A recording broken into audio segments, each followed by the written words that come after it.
Assalamu alaikum. My name is Tayyiba Iqbal, roll number RE44, and I am going to explain epistemic violence, which is a famous post colonial term. Epistemic violence means harming people by controlling their knowledge, ideas, and way of thinking. During colonization, this was very common. Colonizers did not only take land and resources, but they also tried to control the minds of the colonized people. They presented their own knowledge, language, and education as superior, and they treated local knowledge as inferior.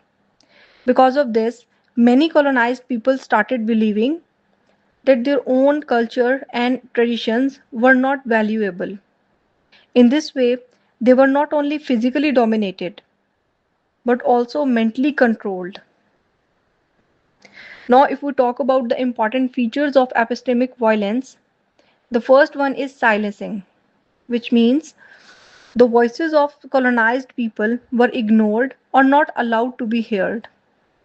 Then the second feature is dismissing, which means their knowledge, like local traditions or indigenous practices, was also called backward or unscientific.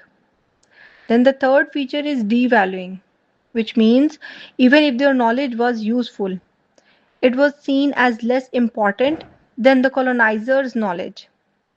Then another feature is exclusion, which means colonized people were not included in decision making or in producing knowledge.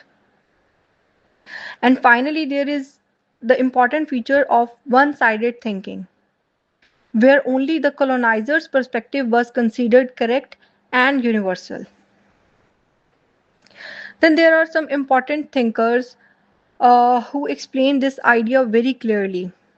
Like Gayatri Chakravarti is the most important figure who asked a very important question: can the subaltern speak? She explained that marginalized people are often not heard even when they try to speak. Then there is also an important figure like Linda Smith who focused on the idea that how research should include indigenous voices and perspectives.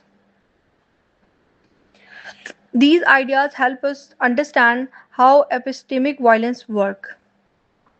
If we look at its effects, many cultures and languages were weakened or lost. People developed self-doubt and started thinking they were less capable. Even today, we can still see these effects in our education system and society.